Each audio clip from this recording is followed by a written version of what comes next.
Bienvenue sur Africa 24 pour le journal de campagne, un voyage au cœur de la Guinée, pays en pleine effervescence électorale dont nous explorons la richesse et la diversité de ses régions, de ses cultures et de ses traditions dans le contexte du choix de sa nouvelle trajectoire pour les 5 années à venir qui doit être décidée dans les urnes ce dimanche 28 décembre 2025.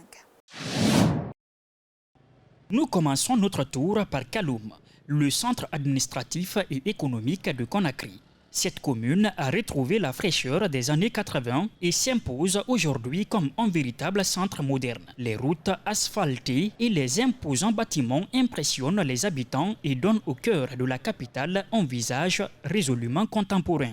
La ville est devenue de plus en plus propre, ça se voit. Et puis surtout la propriété de la ville de Conakry. Les trottoirs sont bien aménagés. Sur le plan d'infrastructure aussi, c'est beaucoup amélioré. Sur le plan, par exemple, de bâtiments, il y a beaucoup de bâtiments, par exemple, de logements sociaux qui sont en train d'être construits, comme par exemple à Koloma. Donc, il y a une avancée majeure sur ce point. La beauté de Conakry se reflète aussi dans la réhabilitation de sites emblématiques.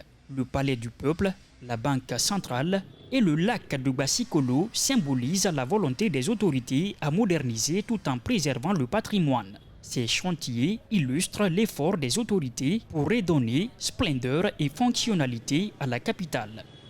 Les années précédentes, Conakry n'était pas comme ça. Et présentement, vraiment, nous sommes très contents de changement. Vraiment, Conakry est de l'extraordinaire pour le moment. Même la périphérie haute de Conakry est en pleine transformation. L'échangeur de Bambeto et les passerelles le long de l'autoroute et de l'axe Le Prince témoignent de cette dynamique. J'espère que le prochain régime poursuivra dans cette direction, confie un citoyen sur la Corniche Sud, en référence au scrutin présidentiel prévu le 28 décembre 2025. Située dans la région de Unzéré-Koré, la préfecture de Guékédou couvre une superficie de 4 750 km² et comptait 300 110 602 habitants. En 2016, elle est principalement habitée par les Kissi et les Konyanké, deux groupes ethniques connus pour la richesse de leur patrimoine culturel et leurs méthodes agricoles traditionnelles. Stratégiquement positionné à 500 km de Conakry, Guékédou est un carrefour essentiel pour les échanges transfrontaliers, partage des frontières avec les préfectures de Massanta, Lola et Yomu, ainsi que le Libéria et la Côte d'Ivoire. Cette zone, d'abord, récemment, a été victime d'inondations, de très graves inondations, en fin 2024. Et après aussi, avec le lancement de la campagne du mouvement favorable au général Mamadi Doumbouya GMD, les commerces ont dû fermer. Donc, l'économie est un peu perturbée. Il y a assez de terres cultivables là-bas. Et donc, le gouvernement a jeté son dévolu sur ça pour empêcher que désormais la zone soit purement en train d'importer ce qu'elle consomme. Guékédou est un pôle économique dynamique principalement basé sur l'agriculture, le riz, le cacao, le manioc, l'élevage et l'exploitation forestière. Ces artisans sont reconnus pour leur expertise en poterie, menuiserie et tissage. L'agriculture locale alimente, en plus des marchés de la préfecture, le commerce régional avec le Libéria et la Côte d'Ivoire. Pour favoriser une croissance durable, il est crucial de renforcer la régulation économique, moderniser les infrastructures et mieux valoriser les produits locaux. Des défis à relever pour la puissance publique et par les populations pour lesquelles Guékédou se tient prête. Je sais que déjà les jeunes de la zone vont régulièrement à l'aventure. Il faudrait donc proposer des alternatives. Et justement, le projet Simandou, qui doit se tenir en Guinée forestière, justement, dont fait partie Guékédou, a pour premier pilier l'agriculture. Donc, l'idée est déjà d'arrêter le flux massif des jeunes. L'emploi des jeunes constitue ainsi un défi majeur. En 2024, le chômage atteint 5,3% avec près de 28% des jeunes ni en emploi ni en formation. La faible participation des femmes, 52% de la population active aux activités génératrices de revenus demeure un enjeu important. Pour y remédier, des programmes de formation professionnelle et de soutien à l'entrepreneuriat sont mis en œuvre tandis que le développement du tourisme local est envisagé comme levier clé pour diversifier l'économie et créer des emplois durables.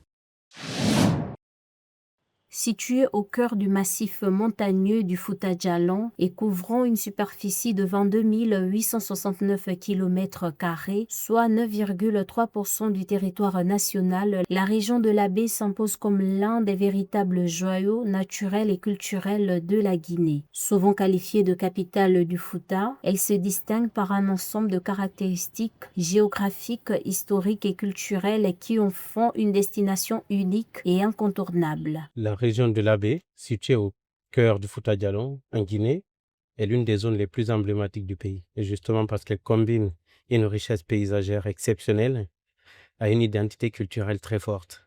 D'abord, sur le plan des paysages, la baie fait partie des hauts plateaux du Fouta Djallon, une région connue comme le château d'eau d'Afrique de l'Ouest.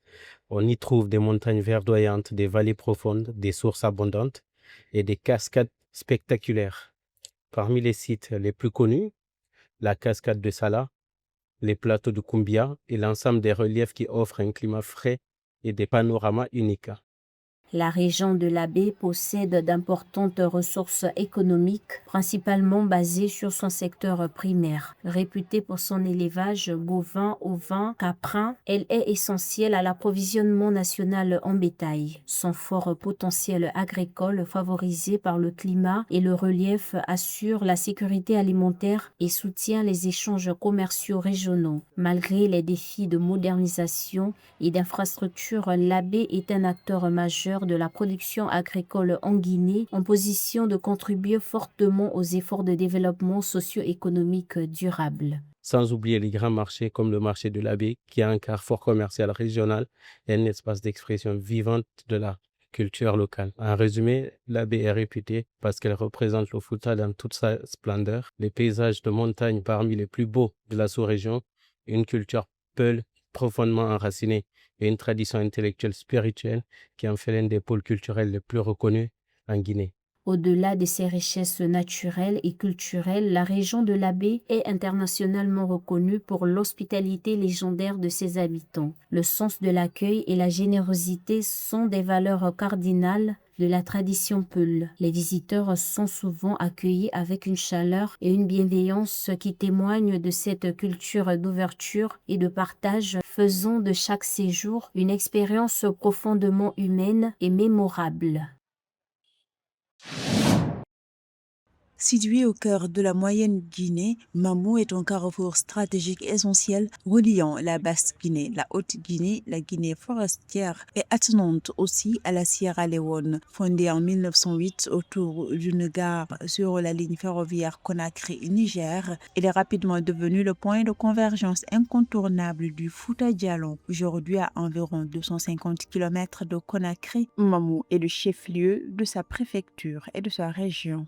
Aujourd'hui, c'est Mamou, ville carrefour des traditions et berceau de la résilience du Fouta Djallon, qui prend le flambeau de cette mobilisation nationale. L'économie de Mamou, véritable plaque tournante du commerce, s'appuie massivement sur son secteur agricole. Et denrées comme le riz, le fonio, les pommes de terre, le piment, le gingembre ou la tomate sont cultivées localement, contribuant à l'essor d'un marché dynamique. Ce potentiel agricole représente pour les autorités guinéennes une opportunité stratégique pour capter des investissements et garantir la souveraineté alimentaire nationale. Jeunes et femmes de Mamou, vous êtes l'avenir de la région. Je soutiendrai l'entrepreneuriat, la formation professionnelle et les initiatives culturelles, sportives et citoyennes. Ensemble, nous combattrons la délinquance et les fléaux sociaux. Sages et notables, accompagnez-nous pour prévenir les conflits, renforcer l'unité et préserver nos valeurs culturelles.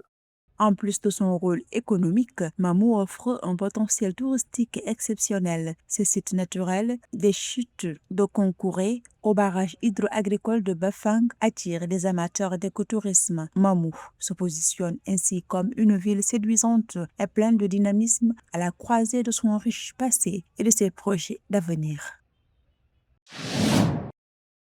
C'était le journal de campagne spécial élection présidentielle guinéenne 2025. Pour retrouver toute l'actualité africaine, rendez-vous sur MyAfrica 24, la première plateforme de streaming HD sur le continent.